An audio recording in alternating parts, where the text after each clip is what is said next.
that if we love the work that we do, if we care about and have compassion for the people that we are serving, then we have the right to call things out that should be better and that could possibly negatively affect the people that we're serving. Hola, beloveds, and welcome back to my channel, Pen of the Beloved, the dwelling place for the creators. So, I initially was going to have this video be part of my week in the life of a grant writer vlog, but it has kind of morphed into something else. So, in this video, I wanted to talk about the environments of nonprofits and just the nonprofit space in general.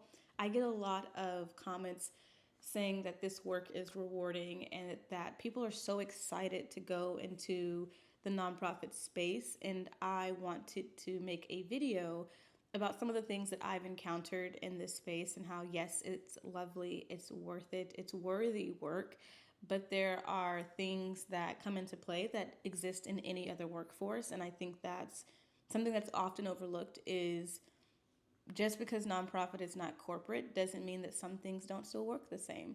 And so this video will be about that. So grab your favorite coffee or your favorite tea or your favorite beverage if you don't drink coffee or tea and just sit and have a conversation with me.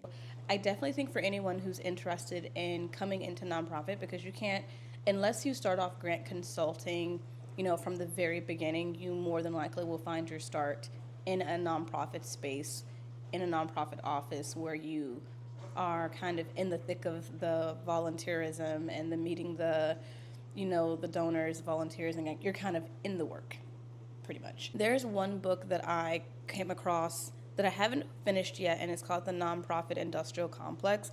And it kind of touches on some of the things that I kind of want to highlight in this video, because there are aspects of nonprofit that are most definitely rewarding, most definitely, it's the kind of work that you feel like clocking into a 9 to 5 makes it worth it. But I also want to say that most negative workspaces I've held have been within nonprofit spaces. I've had a lot of micromanagement in nonprofit spaces, and also a lot of like office politics and things that one would assume wouldn't exist in a nonprofit, that you would just think, oh, that's like a corporate office thing. It also does exist in the nonprofit space as well. And so I don't want people coming in with and I wouldn't say the expectations are unrealistic, because they are the same expectations I have. It is normal to expect people to be kind and genuine and in it for the right reasons. But in my case, that has not always been true. And I do think that in the nonprofit space, you can come across people who've been, like, for example, I've always come across people who've been in nonprofits for 11 to 17 years. They feel that they, own a piece of this nonprofit, and that, when a person comes in and starts proposing, great ideas, and this is after a person has been there for a while, you have come to understand how things work. And obviously, most people want things to be better. I feel like because nonprofit is a space that is ever changing, and when you're helping people on a consistent basis, it is normal for things to change. It is normal for things to be able to be bettered. And so in my experience in the nonprofit space, it has, and I've worked primarily with Christian nonprofits, which that could possibly be a whole other conversation in and of itself, because one of the things that I've come across a lot in the nonprofit space is time. One of the things that people will say often is that, you're in it for the right reasons, and you'll get asked to do things even if it goes over any boundaries you have set, because the phrase is you're in nonprofit, so you're here to help.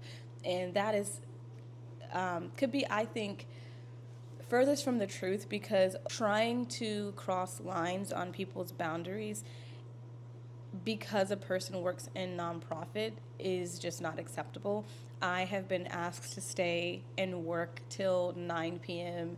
and 10 p.m. and have been expected to not say anything because it is a nonprofit. And many times in nonprofit spaces, nonprofit jobs aren't treated like normal 9 to 5s. I once was told that as soon as 5 o'clock hit, that it was unacceptable for me to leave once 5 o'clock came around.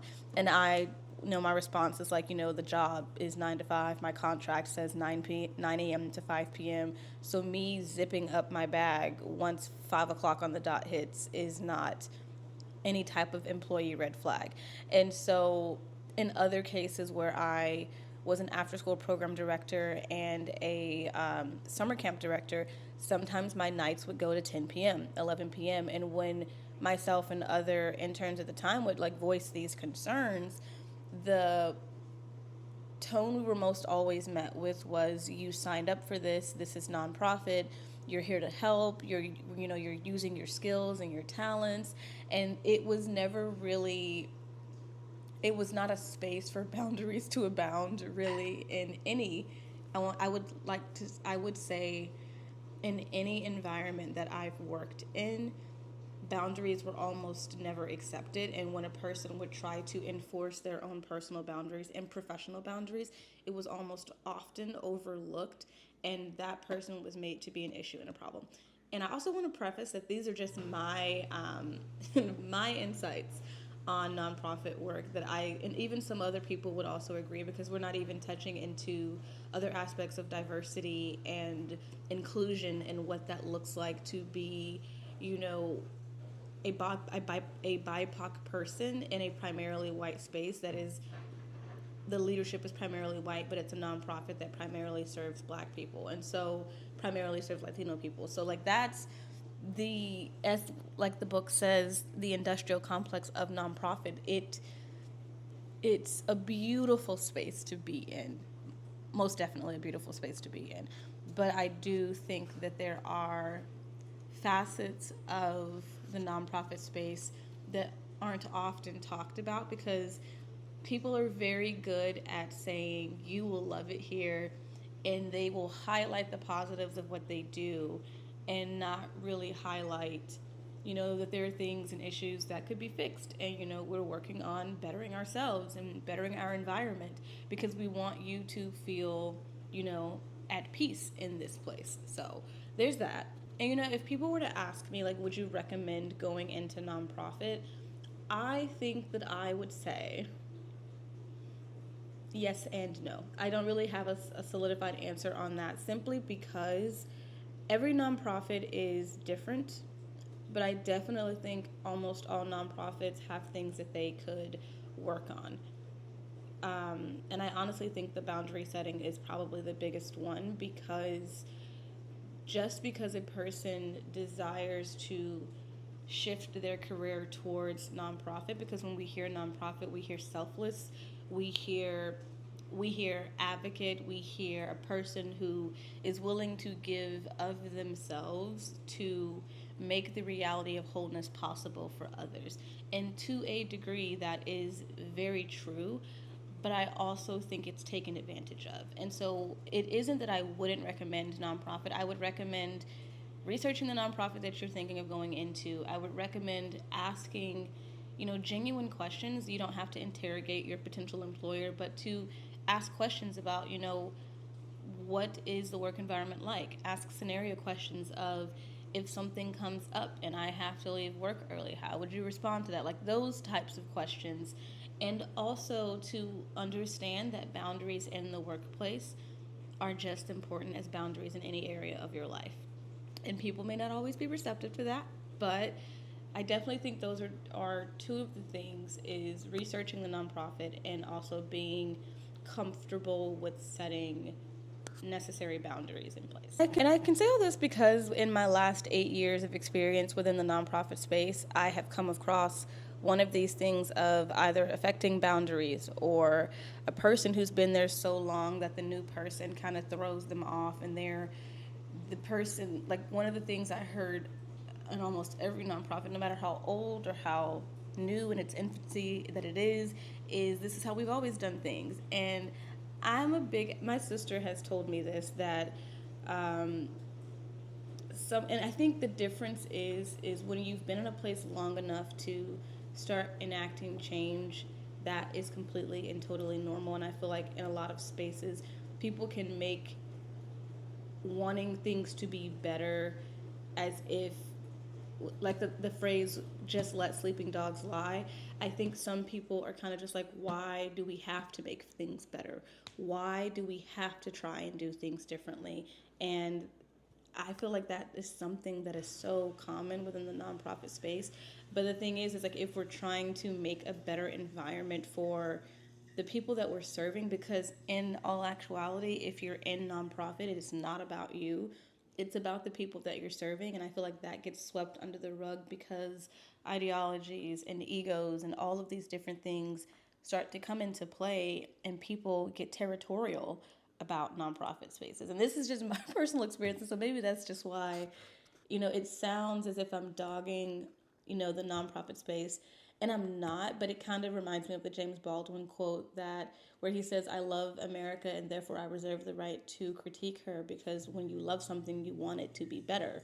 And that's me paraphrasing that quote there. I'll have it somewhere in this video. But that's how I feel about the nonprofit space, how I feel about grant writing, that if we love the work that we do, if we care about and have compassion for the people that we are serving, then we have the right to call things out that should be better and that could possibly negatively affect the people that we're serving.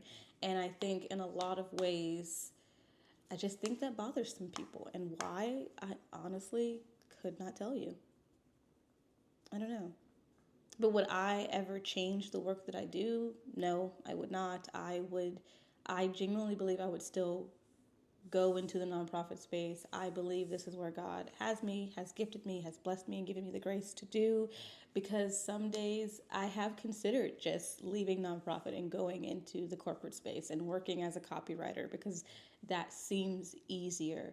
But I am grateful to be where I am. I am grateful, especially for consulting, because that has made me maintain a healthy relationship with grant writing and with nonprofits, because I have more freedom to decide the kind of nonprofits I want to work with and the kind of people that I want to work with. Because I do think, having the right team, having the right partners in the space does make a difference. And I think it creates a more wholesome environment that it's stress free for me. Like being able to do what I do and work from home and still do grant writing and still work with nonprofits and still be able to be creative in the same way, it imbues me with life. I love it so much. And I honestly just think I'm blessed. I am grateful for the way my life has panned out after college. I think God and his providence and his omnipresence to be inside and outside of time to know that this is where I should be at this point in time in 2024. So, yeah. This would probably not even be a part of the vlog anymore. This is just going to be a video at this point. So that has been my video on nonprofit space and nonprofit work, with a little bit of grant writing thrown in. But if you enjoyed this video, I make video and content on creativity, poetry, writing, and grant writing. So don't forget to like, comment, and subscribe to become a part of the beloved community. Thank you for watching.